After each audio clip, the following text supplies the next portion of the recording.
All right. Good morning, Doug.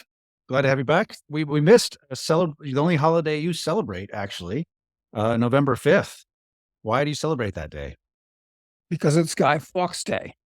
And we don't celebrate it in the US. I mean, the average American doesn't, but the average Englishman, Guy Fawkes Day is it's kind of a big deal.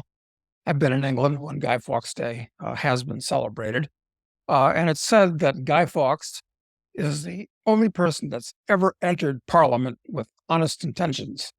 And the reason was he was part of the Gunpowder plot with I don't know how many people. They don't really know how many people, but there were around 6 people that were hung or drawn and quartered as a result of having been proven that they were part of it. Anyway, Guy, who was a professional soldier, and I've got to say he was kind of a maniacal Catholic also.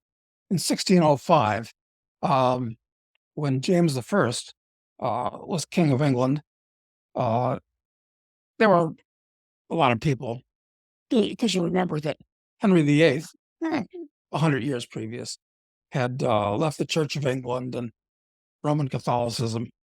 There were still plenty of Catholics who wanted England to be a Catholic country again. So anyway, the Gunpowder Plot. So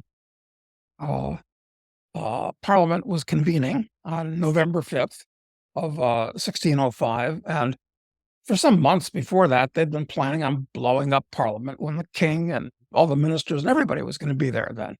And the plot was discovered. And there's even some poetry that came out of it. Remember the 5th of remember the 5th of November, treason, gunpowder, and plot. And in V, which is a fantastic movie, I'm a huge fan of. We both are, I think. It was kind of a redux of the original Guy Fawkes thing. So anyway, Guy was wouldn't they were going to hang him and then draw and quarter him, but he jumped off the scaffold, killed himself, and even after he was dead, they draw and quartered him just to show they were the boss. You're Anyway, serious. I'm a big fan. Notwithstanding his foibles, I'm a fan of Guy Fawkes. Anyway, November 5th, Gunpowder Plot. So uh, that was a real insurrection, not like the clone So insurrection of January January 6th. 6th. Right. So, but it's Yeah. funny when you attack the state. I mean, they counterattack just like these poor people. January 6th, same thing. Yeah. I saw on Twitter this morning, just before we started, that, there's a FBI raid on some guy who's holed up a January 6th defendant who's basically they're trying to track down, and they've got him in a shed or something with a bunch of FBI guys around it. Oh my God, this is now Still going after him. Still. Is, and they still have these people locked up in solitary confinement without trial. Put somebody in solitary confinement for 2 years without a trial. That's illegal in this, supposedly. Yeah, but it seems like everything it's on a legal is on a spectrum now. Yeah. Subject to interpretation. Yeah, it is. Well, and this is off the subject, but of course, what they're doing to Trump, whatever his numerous problems are, and there's certainly some problems. I mean, they're actually using lawfare against him to make it impossible for him to run. And these hypocrites, these maniacs, talk about democracy, and democracy is bullshit, basically. But they're making it impossible for democracy to be done by not letting Trump run if they put him in jail. But coincidentally, we'll have more about this. This is another point that I made about what happened on November 5th. So, what else happened on November 5th? And this relates to Trump. Eugene Debs. I don't think many people know who he is anymore, but he's actually quite relevant today. He was born on this day, or November 5th, I should say, in 1855. Okay, so he became a railroad worker because railroads were the big deal back then. I mean, from every point of view, investing and transportation and the whole thing, they were very big. And there was they probably don't even mention this in high school history books anymore, but there was what was known as the Chicago Pullman strike in 1895, when a bunch of workers felt they were being underpaid for building private rail cars, which captains of industry used to, like private jets. You had a private rail car back in those days. So there was a strike, and railroads were shut down because you couldn't go through Chicago and so forth. So it was so inconvenient for farmers trying to ship wheat through Chicago and hogs out of Chicago, and the whole transportation system of the country it was shut down. So there was violence, and it was quelled and so forth. And Eugene Debs led this strike, or one of the serious leaders of it, and he was put in jail for 6 months. Okay, great, this kind of stuff happens. But then he started running for president.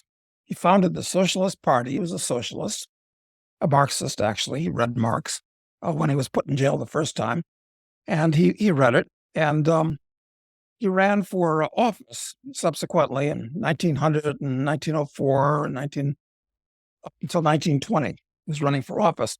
And here's where it gets interesting and relative to Trump. Debs got a lot of votes the last time that he ran, almost 1 million votes. And of course, the country was a lot smaller, third the size of it is now. So it's a good number of votes. And here's what's interesting about it. It's that during World War I, when Wilson, who got the country into the war because he thought it was a good idea. I mean, I'd say Wilson is in contention for being the worst president of the United States ever. Certainly one of the Income top. tax, Federal Reserve, World War Yep. One. I mean, yeah. Yeah. And just generally speaking, a horrible human being. And because Eugene Debs, quite correctly, was saying that people that were jailed under the Espionage Act for being anti-World War I, and they were jailed just for talking against American participation in World War I, Debs got into a lot of trouble, and his citizenship was taken away in 1918 for sedition.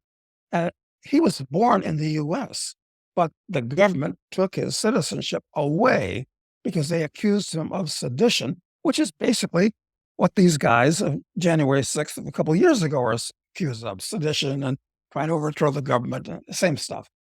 And of course, it just shows the government can do whatever it's wanted. Subsequently, I think it was in the 70s, Debs, after he was dead, they restored his citizenship. Actually, I didn't even realize that the government can take your citizenship away. Now, they can take your passport away, which is almost as good because you can't leave the gulag at that point.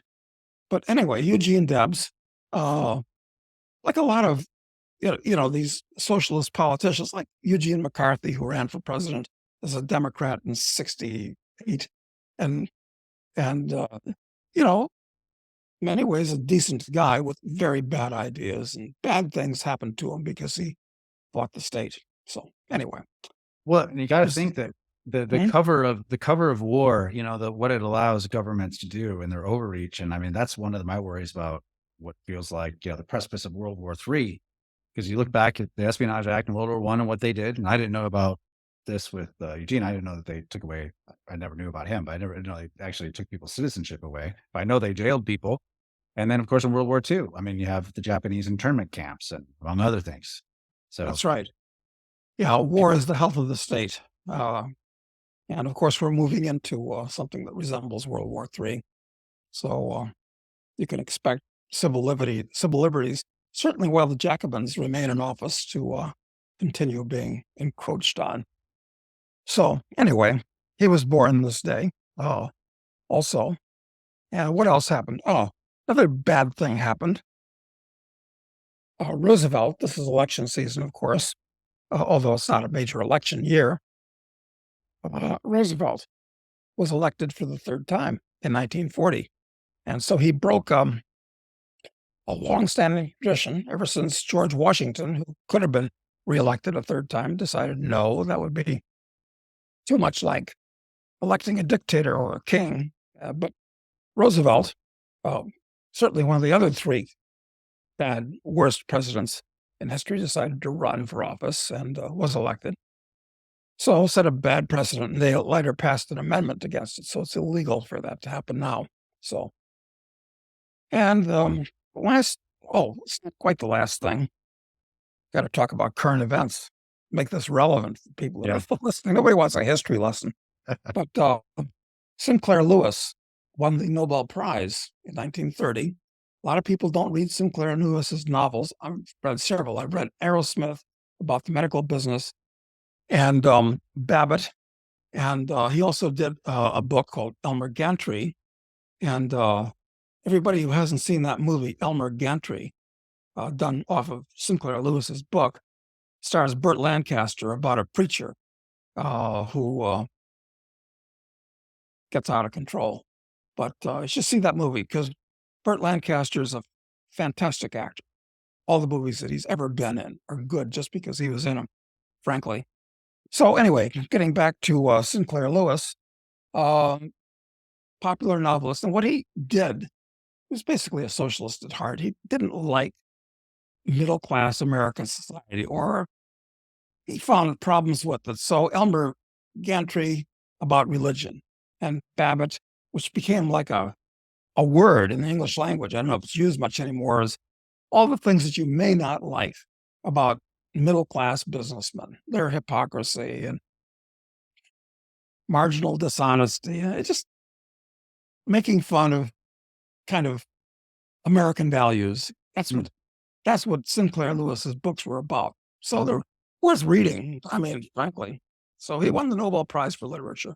First American to have been given it, actually. Oh, that's interesting. So anyway, just some trivia that I think is kind of relevant to what's going on today. And more recently, the other thing is the in 1989, today's the day the Berlin Wall fell. And that's, I think, I don't know if you saw this today, but the members of the European Council celebrated the fact that this tweet says, "We did it. We have a deal. With the European Digital Identity Wallet, all citizens will be able to have a secured e-identity for their lifetime. The wallet has the highest level of both security and privacy." So to me, this is a new Berlin Wall being created, but only digitally. They just passed this today. Yeah, but that's even worse, I think, because at least if you could get out of East Germany, you're, more or less free. But with that digital thing, you can't run and hide, actually, because it's going to be biometric, I'm sure. And 100%. yeah, And I love it. I love how they say it's for their lifetime. From cradle to grave, you'll be known who you are, what you do, what you spend, what you eat, all of that.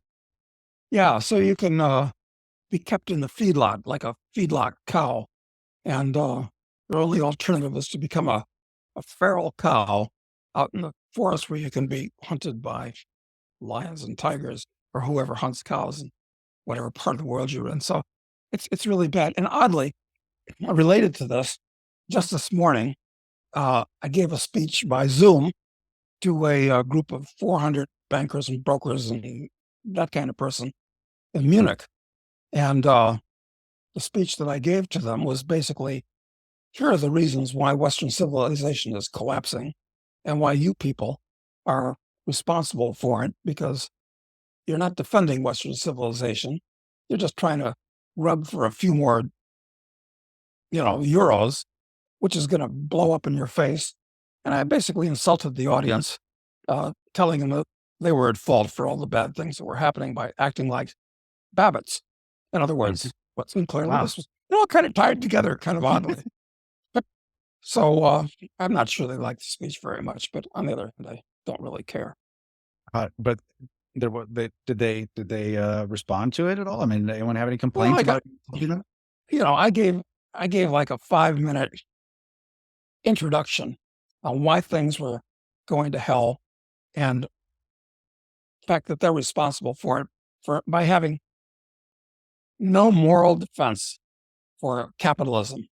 In fact, most of you people are socialists, so how can you defend capitalism except on a strictly what's the word I'm looking for? on the basis that neocons defend it. Efficient for making more, but it's not a moral defense. So, no, I don't think they liked it very much because nobody likes to be told that they're a hypocrite and basically stupid. And, you know, Instead, they probably just wanted investment tips. yeah, they want to, yeah. So, yeah, that's exactly right.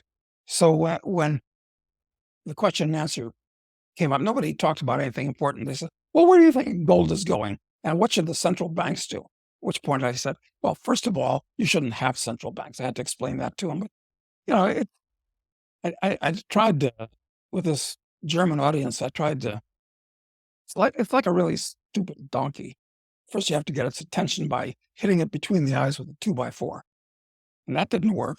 So it's, the situation's pretty hopeless, frankly. It it's getting interesting, at least. I mean, Yeah. we were talking earlier about how time seems to be accelerating because the events or everything happening now is getting so chaotic. So I don't know. So is that it for November 5th? Those are the big things. That's all I can think of. I'm sure if I'd gone into Encyclopedia Britannica's list a little bit further, sure that there were some important actors that were born today too. No, enough is enough of that. Yeah.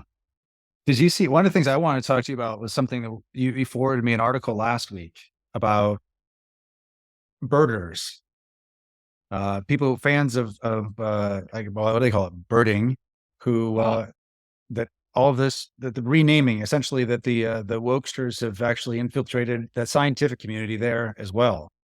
You want to tell us more about that? That is really disturbing. The Washington Post, the country's leading fag, hag, rag. I have a subscription to it. I'm ashamed to admit. Had a long article about the fact that the Audubon Society is probably going to have to change its name because Audubon was a slaveholder, God forbid.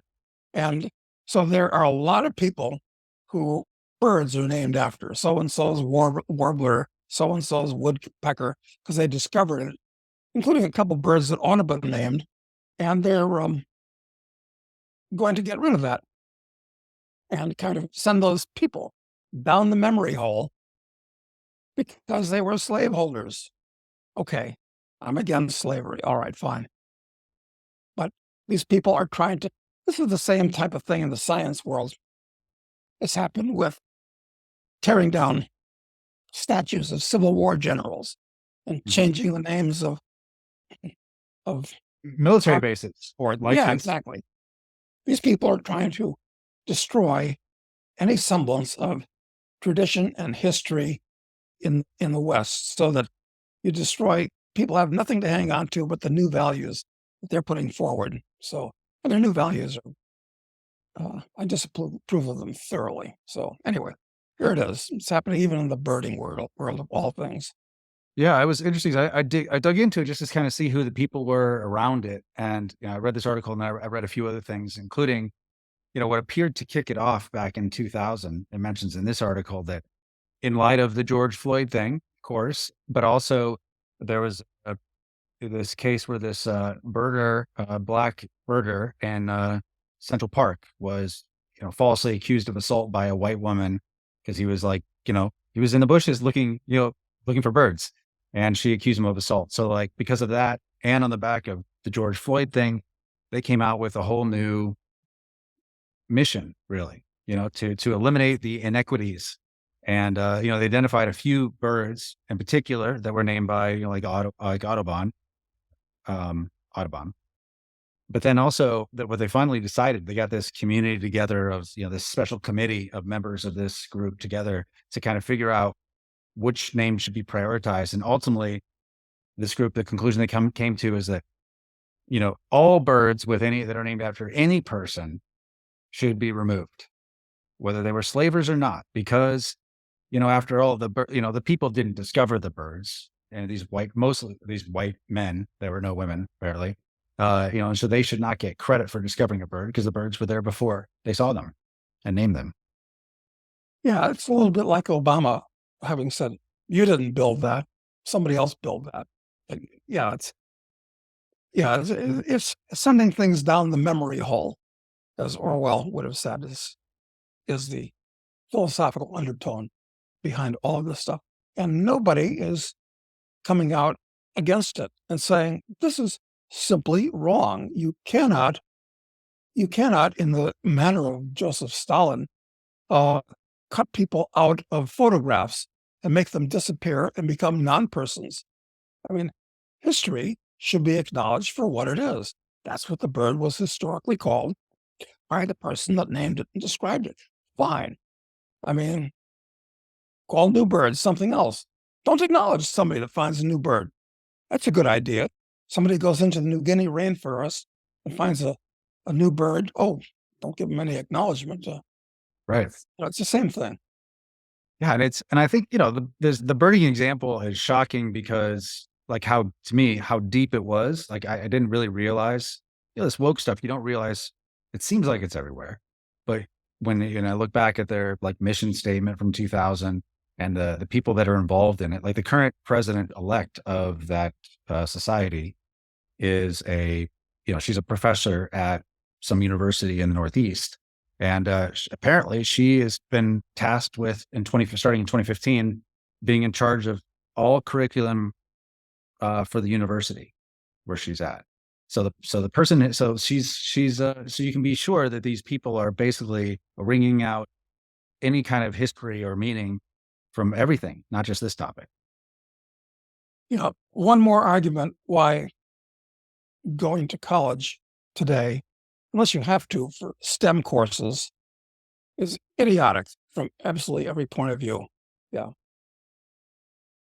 And so the birding thing, it doesn't seem like it's a big deal, but I think it's a symptom of the larger problem, which is the total destruction of anything historically recognizable. I mean, it makes everything so disorienting. So you don't know who you are, where you came from, or what's important. And I think that creates a blank slate where they can, like Mao, really. Yeah, these people want to overturn the very foundations of society. And actually, nobody in a position of power is resisting them effectively. Why is that, do you think? There's no immune response to this at all at any level, really. Why is that? Yeah, I think it's because everybody has grown up in an intellectual cesspool. Like, I guess it was yesterday, we had the third Republican debate also. And I listened to portions of it, primarily the interchange between Nikki Haley and Vivek Ramaswamy. And I'd say Vivek is, in terms of pure IQ, the most intelligent of the five candidates. And maybe Nikki Haley. I thought it was wonderful what Vivek said. She's like a version of Dick Cheney in 5-Inch Heels. That's a good one. Horrible warmonger, but I mean, he's better, but not that much better. So all these Republican candidates are disasters. They have no philosophical basis, and of course, they're all rabid fans of backing Israel. I'm a friend of Israel. I'm a friend of the Palestinian people. I mean, fine. But it's not our war.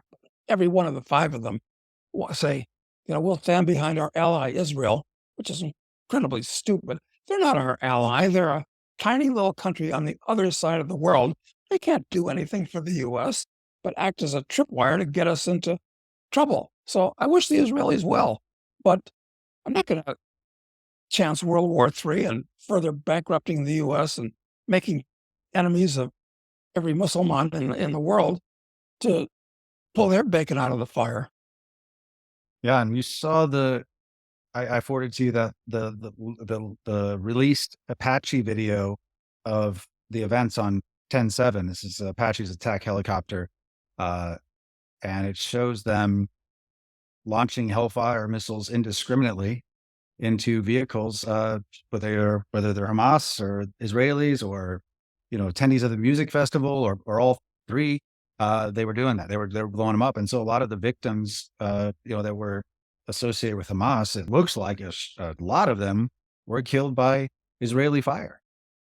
It does look that way because when you've got hundreds of civilian vehicles gathered there for this festival that were just wasted and destroyed, it wasn't small arms fire from AKs that did that. It was it was like a free fire zone where the Israeli pilots knew something was going on, so they just shot at everybody.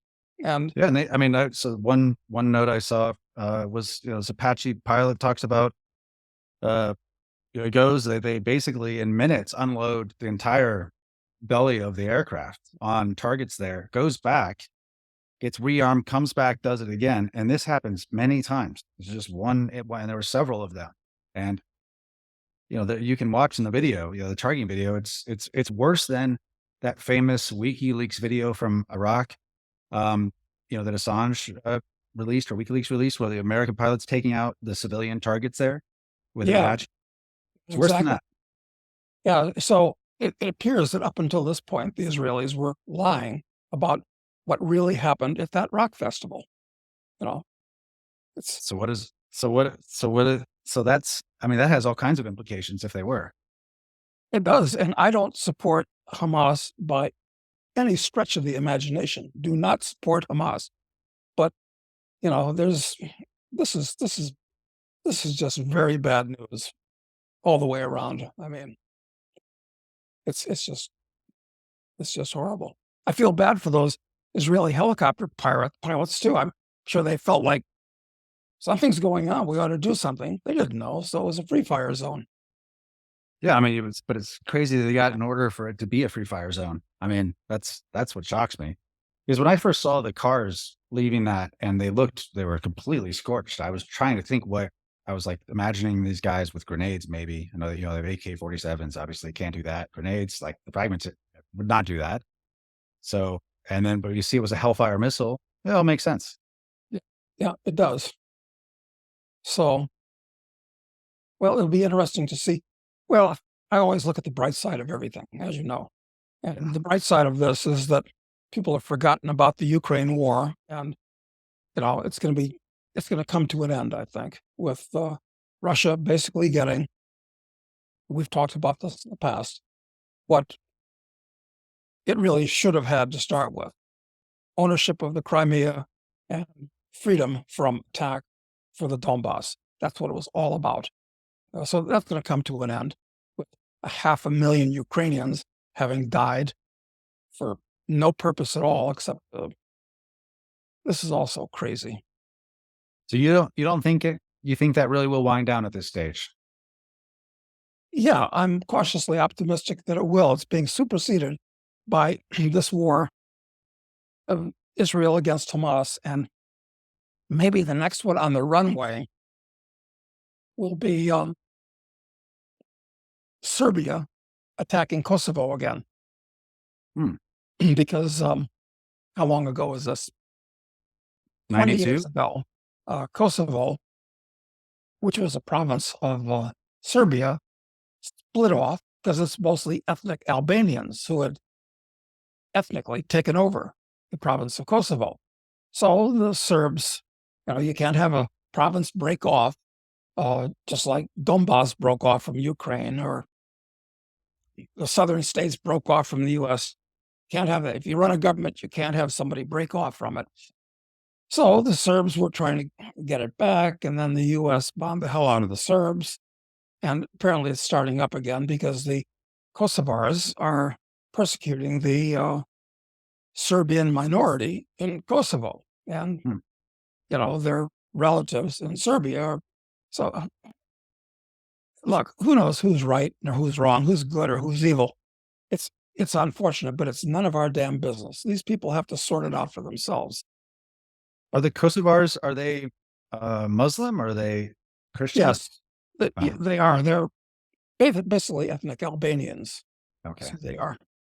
Well, so good. So another religious line. I love that dividing line. It seems to. I hate to see. I mean, that theme seems to be in the air. It's pretty hard to sort these religious things out. It really is. After hundreds and hundreds of years, and like when Yugoslavia broke up, and of course Serbia was part of Yugoslavia. Uh, you know, it, the the Muslims and the Christians had lived next to each other as neighbors for hundreds of years. But when political lines were drawn, well, things changed pretty drastically. Yeah, we've had Alex Kreiner on, and he's Croatian, I believe, Yeah, and I've heard him talk about it during that time period. He's like, we knew people were of these different, identities or whatever, but people were intermarried, and it was never an issue. And he's like, it seemed like overnight that it became a problem, and it became an intractable problem. yeah, yeah. And the same thing could happen right here in the U.S., quite frankly. It really could, because certainly in the last 20 years, it seemed like the racial divide in the U.S. was kind of going away. I mean, everybody was, I thought, getting pretty mellow, and white people even elected, Obama for president. So, but then what happens? They've ramped it all up where everything is about, being black and being discriminated against, and trying to build a fire under, hatreds which have been buried and forgotten now. Same thing is happening here in the U.S. Hmm. And of course, we have lots of immigration from, you know, uh, Muslim Everywhere, countries everywhere though. everywhere. That's everywhere. That's right. Yeah, yeah. The just one question about the idea of it, not of Ukraine winding down. It's just the statements from the Lindsey Grahams of the world coming out, identifying an axis of evil again, connecting Yeah. Russia and China and Iran. It just makes me think that their ambitions are still to continue something there and to involve Russia in it, whether that be through Syria or somewhere else. So that's, I hope it winds down, obviously, but that's my concern is they still see Russia as the evil empire, one of them. I wish that there was some way, and there probably is, to prosecute still nothing, nobody senator from South Carolina for promoting war and war crimes, which is what he's doing. He's, I say he's a criminal personality, and so is Nikki Haley. She's in the same bag. I mean, actively promoting war for no purpose. Yeah. I mean, 500,000 young men in Ukraine slain over this, an entire, I mean, you see they have those demographic charts, where they show the older and they go down, they show male and female. And the Yeah, Ukraine one wasn't too bad. But now you see this huge gap in that, you know, 18 to 30 cohort on the male side. They're just gone. I mean, a whole generation is just gone. yeah, and that doesn't even count the ones that have been turned into what they call samovars because they've had limbs blown off. Oh, right. Yeah. Jesus. Some of ours. That's the name. Yeah, samovars, because in Russia in the past, when because there were lots and lots of war wounded, not just war dead, you had people that had their arms and legs blown off, and they were nothing but trunks. And so the joke was they looked like a samovar, and a samovar is like a great big teapot, just they look like, and that's what they called them. Wow. So in a country that's a little bit on the backward side, like Ukraine, you lose your legs or you lose your arms. I mean, it's not good. Not good. Not good. Okay. One last thing I wanted we talked about briefly before this is the guy in Panama this gringo who shot these climate protesters. I think they were climate protesters who were blocking the highway in broad daylight. And, a lot of people are frustrated by these people blocking traffic, and you see escalating tensions or, at any of these scenes we've seen around the world. But this is crossing new boundaries. And I'm just wondering what you think that means, if it means anything. I think it's a sign of a lot of frustration in a lot of parts of the world, and part of the battle lines being drawn between people that you don't like what they stand for, and of course greenies. I mean, I don't like greenies. Who does? Any sensible person? And they were causing a blockade and inconveniencing all these people. And the guy, I guess, got really pissed off and has said, but the consequences of this are probably going to be very bad. They'll probably be turned into martyrs, because weren't they supposed to be school teachers? That's what I saw. I haven't confirmed that, but that's what I heard. Yeah. Yeah. Well, And also, he's the foreign invader. He's an American, he's a gringo there that's there as a guest. yeah, Tensions between the gringos there is not going to be good, I think, after that. yeah, yeah, that's right. If you want suicide by cop, I mean, try not to implicate other people in the process. Yeah, exactly. For my gringo friends who live in Panama, at least for their sake, it's risky. Yeah. So actually, the last few days, notwithstanding the celebration of Guy Fawkes Day, have not been full of pro freedom news. Well, you also had the Democrats taking more control in this election. You had they lost the governorship in Kentucky, which is allegedly one of the more conservative states in the country. Yeah, and wherever they had elections, it appears that the Democrats, the collectivists, have basically won, which doesn't augur well for the elections next year, I've got to say. Really doesn't, because I mean, you'd think that usually when the economy is not doing well and with war, you would imagine they would throw out the current government, whoever they are. But no, that's not the case. Yeah, it's about time I hightailed back down to Uruguay because they may lock this place down for God knows how many reasons. Yeah, well, they're definitely. Well, one last thing is I don't know if you saw the course. We've had this case being built for the real threat to the homeland being these violent extremists, especially those that are oriented toward uh, whiteness as a superior, whatever. And Merrick Garland came out and reinforced that all a couple days ago, saying that the declassified security report, whatever, highlighted that in particular, and that's the danger. So, in the backdrop of these protests relating to Gaza, and the people worried, and then these shootings that are unrelated, of course, he goes right away to it's the MAGA people that you should be worried about. Yeah, the Jacobins are in power now, and once again, I'll make the prediction that come next year, assuming we have national elections, that the Jacobins are going to win again, with or without Joe Biden as their leader.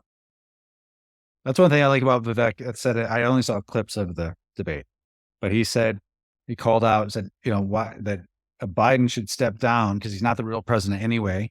It's the managerial class behind him, and who the real candidate should emerge. And he said whether that's Newsom or Michelle Obama. Uh, So, there's a lot of things to like about Vivek. I mean, a lot of things not to like, but generally speaking, he yeah, he's a fun guy. I like yeah, the fact that he's outspoken, and yeah. Just if he just would have called her Big Mike, it would have made my day. that would have that certainly would have. And I don't know what Tim Scott, who seems like a decent human being, although he's a politician, so maybe not. I mean, I out of those five people, well, it doesn't matter. Trump is going to get it, even if he's in jail, just like Eugene Debs in 1920, even though he was in jail when he ran for president. Really? That's Okay. right. I didn't mention that. He was in jail and he ran for president when he got the most votes that he ever got in 1920. So That's it's very not interesting. unprecedented. Yeah. Okay. All right. Well, I think we'll leave it there for today, Doug. Thank you very much. Super, Matt. Thanks.